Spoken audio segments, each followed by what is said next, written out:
मध्य प्रदेशातून अवैधरित्या वाहतूक करणारे 4 डंपर जप्त, 1,69,40,00,000 रुपयांचा मुद्देमाल जप्त, 4 चालक अटकेत.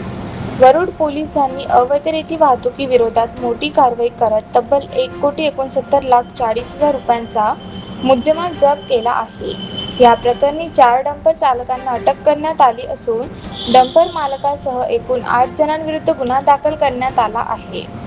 वरुड पोलिसांना 17 जुलै 2026 रोजी पहाटे माहिती मिळाली होती की मध्य प्रदेशातून काही डंपरमध्ये अवैधरित्या रेती भरून महाराष्ट्रात आणली जात आहे.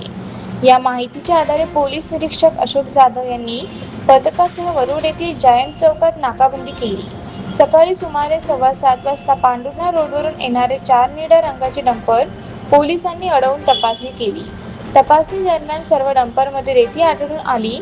चालकांकडे रेती वाहतुकीसाठी आवश्यक रॉयल्टी किंवा वैध परवाना नसल्याचे निष्पन्न झाले.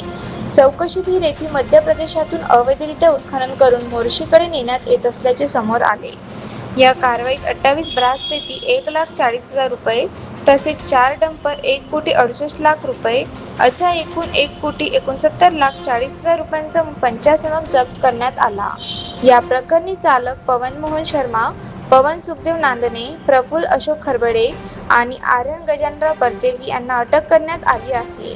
तसेच डंपर मालक मनीष सुरेशराव दंदे, मोहित अविनाश लांडे, गौरव रामभाऊ धोटे आणि गोलू उर्फ शेख बशीर यांच्याविरुद्ध गुन्हा दाखल करण्यात आला आहे.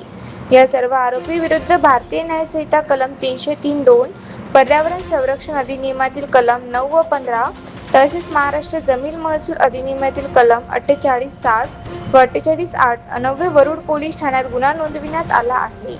अटक करण्यात आलेल्या 4ही चालकांना 18 जुलै 2026 पर्यंत पोलीस कोठडी सुनावण्यात आली असून पुढील तपास सुरू आहे.